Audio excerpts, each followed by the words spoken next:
नमस्कार दोस्तों, OCN network पर आपका स्वागत है। मैं हूं ओमकार चौधरी। जब से डोनाल्ड ट्रंप की एंट्री हुई है, यानी राष्ट्रपति चुने गए हैं, तब से दुनिया में कुछ चेहरे हैं जिनकी पैंट गीली हो गई है, चेहरे की हवाइयां उड़ी हुई हैं। ऐसे लोगों में हमारे पड़ोसी बांग्लादेश के कार्यकारी सलाहकार और डीप स्टेट की कठपुतली मोहम्मद यूनुस और डीप स्टेट की एक और कठपुतली कनाडा के प्राइम मिनिस्टर, बल्कि कनाडा के सर्वाधिक विवादास्पद प्राइम मिनिस्टर जस्टिन ट्रूडो की गिनती उसमें होती है।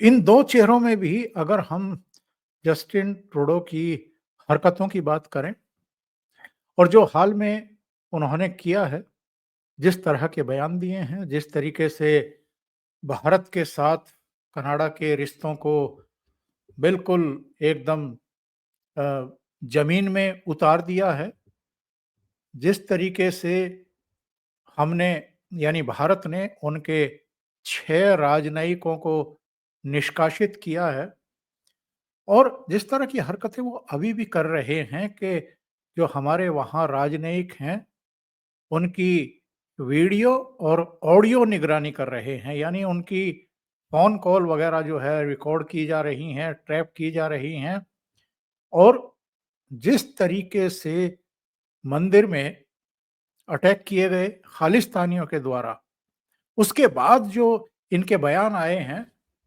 वो ये शो करते हैं कि ये भी जानते हैं कि जो इनकी हरकतें हैं, नीचता भरी हरकतें हैं, उस पर ये पूरी दुनिया में घिर चुके हैं, बदनाम हो चुके हैं।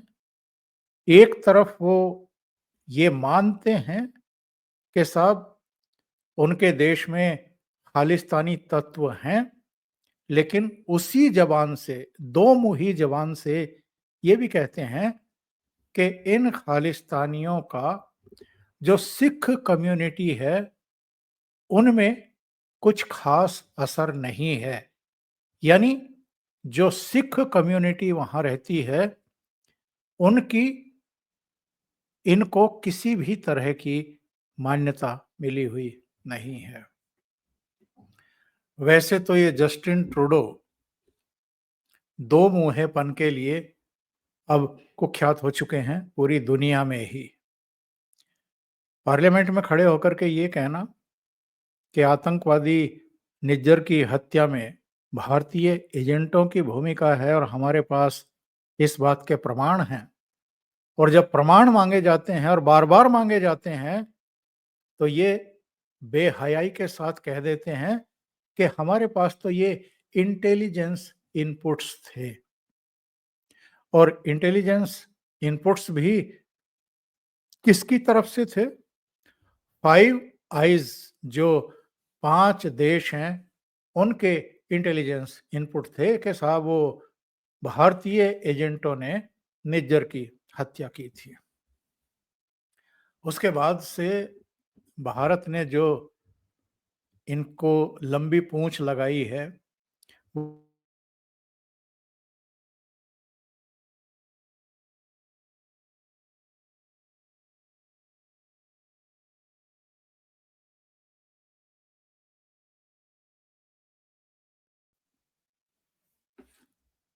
भारत ने इनको चुनौती दी है कि ये प्रमाण पेश करें, और अभी जो ताजा बयान आया है, इन्हीं के देश के भीतर से आया है, उसमें तो ये निवस्त्र हो गए हैं। वहीं से ये बयान आ रहा है कि एक्चुअल में निज्जर की हत्या भारतीय एजेंटों ने नहीं की थी, आईएसआई के एजेंटों ने की थी, आईएसआई ने कराई थी। आईएसआई यानी पाकिस्तान की बदनाम खुफिया एजेंसी। और उसने क्यों कराई थी?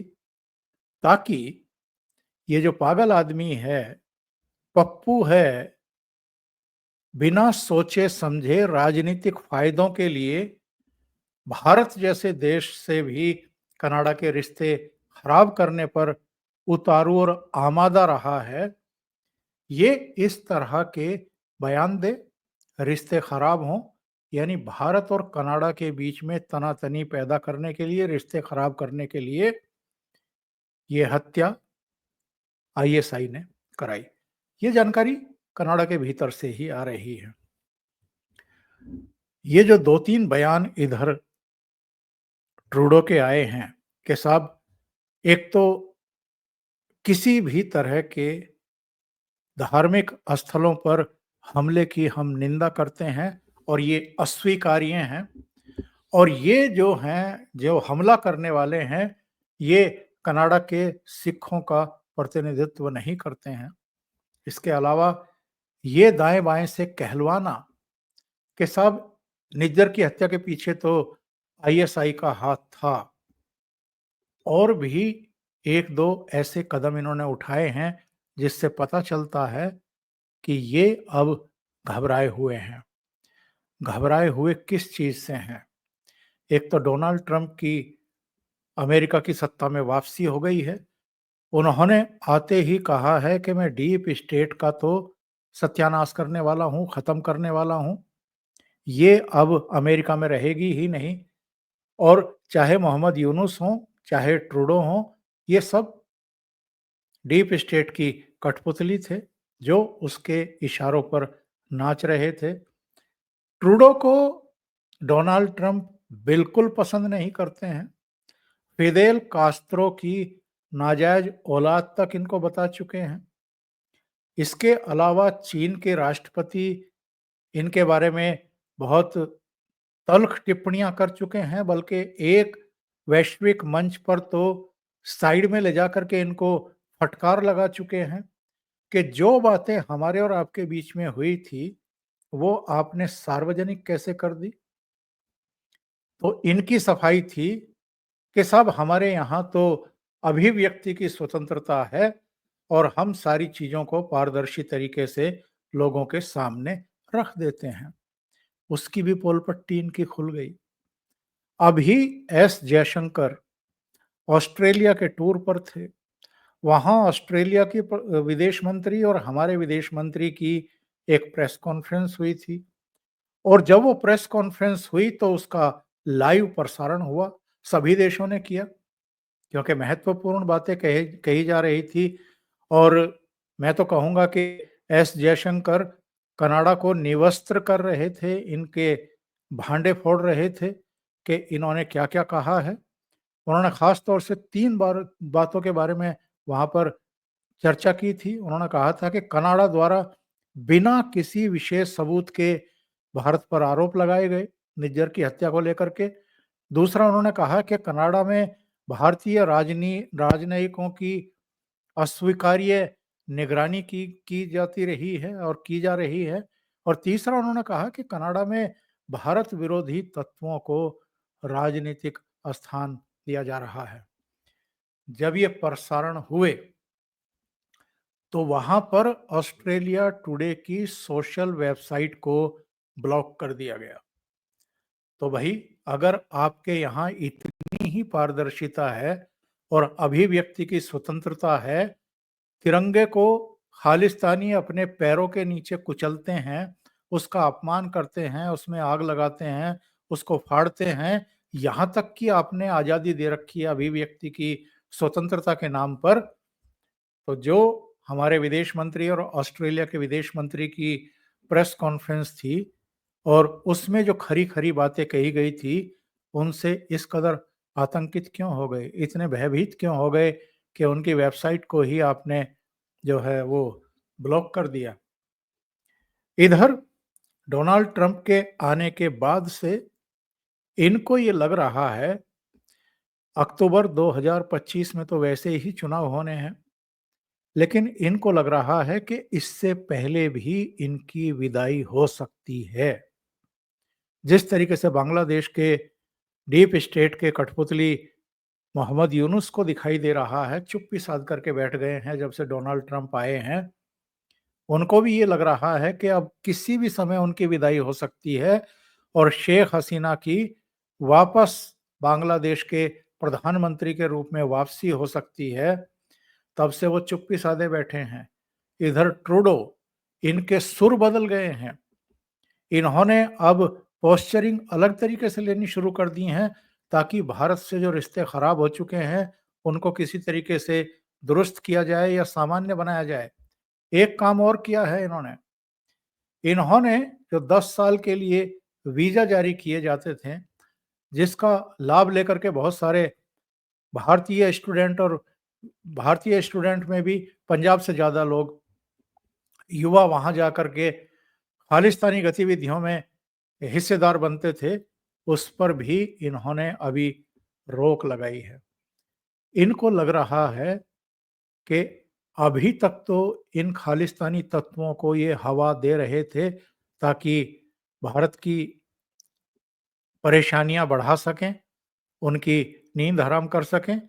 लेकिन जिस तरीके से वहाँ पर ये खालिस्तानी तत्व अब इनके भी हाथों से निकल चुके हैं, उससे अब इनको ये भय लगने लगा है कि कहीं कनाडा में ही ये खालिस्तान स्थापित ना कर दें। तो कई फ्रंट पर इस समय ट्रूडो घिरे हुए हैं, बुरी तरीके से घिरे हुए हैं।